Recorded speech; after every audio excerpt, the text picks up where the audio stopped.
आप लोग देख रहे हैं तेज तरार और मैं हूं आपके साथ आफरीन खान। जिस मकान में आप रहते हैं क्या वो मकान सच में आपका है? अब आप सोच रहे होंगे अरे मकान तो मैंने ही खरीदा है, फिर ये कैसा सवाल है। लेकिन जरा रुकिए, अगर आपका घर दिल्ली की रेगुलराइज्ड कॉलोनी में है तो हो सकता है कि आप उस मकान में सालों से रह रहे हों, बिजली पानी का बिल भी भर रहे हों, प्रॉपर्टी टैक्स भी जमा कराते हों, लेकिन कानूनी तौर पर उस प्रॉपर्टी की पक्की रजिस्ट्री अभी भी आपके नाम ना हुई हो। और यही वजह है कि दिल्ली सरकार ने अब लाखों लोगों के लिए एक अहम डेडलाइन तय की है, 31 अक्टूबर 2026। अगर इस तारीख तक आपने आवेदन नहीं किया तो बाद में नए आवेदन स्वीकार नहीं किए जाएंगे।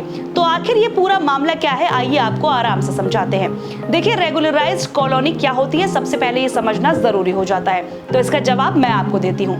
दिल्ली में कई ऐसी कॉलोनियां हैं जहां लोगों ने सालों पहले मकान तो खरीद लिए थे, लेकिन वो कॉलोनियां शुरू में सरकार की मंजूरी के बिना बसाई गई थी, इसलिए उन्हें अनाधिकृत यानी कि अनऑथोराइज्ड कॉलोनीज कहा जाता है। जहां पर आपने देखा होगा दिल्ली में कई जगह जो है बुलडोजर एक्शन होता है और यही कहा जाता है कि ये अनऑथोराइज्ड कॉलोनियां थी।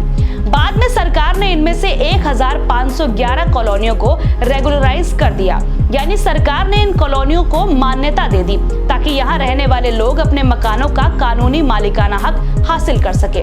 लेकिन कॉलोनी रेगुलराइज होने का मतलब ये बिल्कुल भी नहीं है कि हर मकान की रजिस्ट्री अपने आप हो गई। अगर आपने अभी तक कन्वेंस डीड या ऑथराइजेशन स्लिप नहीं ली है तो आपको अभी भी आवेदन करना पड़ेगा।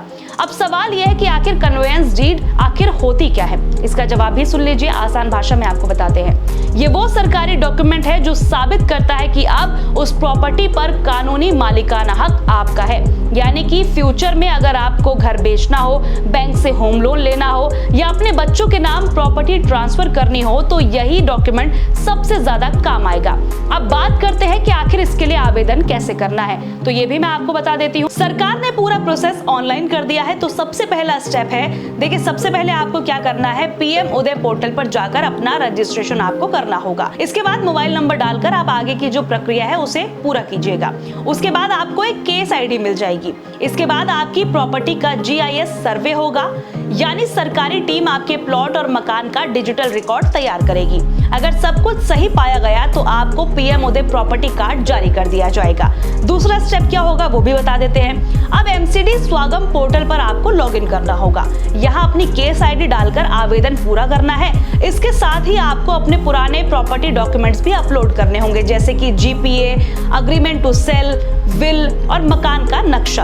अगर किसी दस्तावेज में कोई कमी होगी तो पोर्टल पर नोटिस आ जाएगा, जिसे तय समय के भीतर आपको पूरा करना होगा। तीसरा स्टेप भी सुन लीजिए, जब सारे डॉक्यूमेंट सही पाए जाएंगे तो लगभग 45 दिनों के भीतर आपको कन्वेंस डीड या ऑथराइजेशन स्लिप जारी कर दी जाएगी। यही सबसे ज्यादा इंपॉर्टेंट डॉक्यूमेंट है। चौथा स्टेप क्या है वो भी अब सुन लीजिए। देखिए, इसके बाद आपकी जानकारी अपने आप NGDRS पोर्टल पर पहुंच जाएगी। यहीं आपको ऑनलाइन स्टैंप ड्यूटी और 1% रजिस्ट्रेशन फीस जमा करनी होगी। पेमेंट के बाद आपको सब रजिस्ट्रार ऑफिस जाने की तारीख बुक करनी होगी। और आखिरी स्टेप क्या है वो भी सुन लीजिए। तय दिन, मालिक, जरूरी होने पर विक्रेता और 2 गवाह सभी को सब रजिस्ट्रार ऑफिस जाना पड़ेगा। वहां आपके ओरिजिनल डॉक्यूमेंट्स चेक किए जाएंगे, फिंगरप्रिंट और लाइव फोटो लिए जाएंगे और वेरिफिकेशन पूरा होते ही आपके नाम पर आधिकारिक रजिस्ट्री पूरी हो जाएगी। अब सवाल यह है कि इसके लिए कौन कौन से डॉक्यूमेंट्स आपको चाहिए होंगे, तो आप ध्यान से सुन लीजिए। सरकारी पहचान पत्र, पुराने प्रॉपर्टी डॉक्यूमेंट, बिजली या पानी का ताजा बिल, प्रॉपर्टी टैक्स की रसीद, पीएम उदय प्रॉपर्टी कार्ड आपको चाहिए होगा। इसके अलावा जो है कन्वेंस डीड या ऑथराइजेशन स्लिप जो है वो आपको चाहिए होगी। एमसीडी रेगुलराइजेशन सर्टिफिकेट आपको चाहिए होगा और ऑनलाइन जमा की गई स्टैंप ड्यूटी की रसीद और सभी संबंधित लोगों की पासपोर्ट साइज फोटो। अब बात सबसे बड़े फायदे की। देखिए, पक्की रजिस्ट्री कराने के बाद आखिर फायदा क्या होगा ये आप सोच रहे होंगे, तो ये भी सुन लीजिए। इसका सबसे पहला फायदा ये होगा कि आपकी प्रॉपर्टी पर आपका कानूनी मालिकाना हक मजबूत हो जाएगा।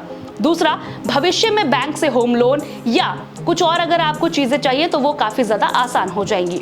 तीसरा जो है, अगर कभी घर बेचना हो या बच्चों के नाम करना हो तो पूरी प्रक्रिया काफी ज्यादा आसान हो जाएगी। और सबसे जरूरी बात, अगर आपने अभी तक आवेदन शुरू नहीं किया है तो आखिरी तारीख का इंतजार मत कीजिए, क्योंकि 31 अक्टूबर 2026 के बाद नए आवेदन स्वीकार नहीं किए जाएंगे। इसलिए समय रहते अपना आवेदन पूरा कर ले। अगर आपके परिवार, रिश्तेदार, दोस्तों का घर भी दिल्ली की इन रेगुलराइज्ड कॉलोनियों में है तो ये वीडियो उनके साथ शेयर जरूर कीजिएगा। हो सकता है ये जानकारी उनके जीवन की सबसे जरूरी जानकारी साबित हो। आज की इस खबर में इतना ही, मुझे दीजिए इजाजत, नमस्कार।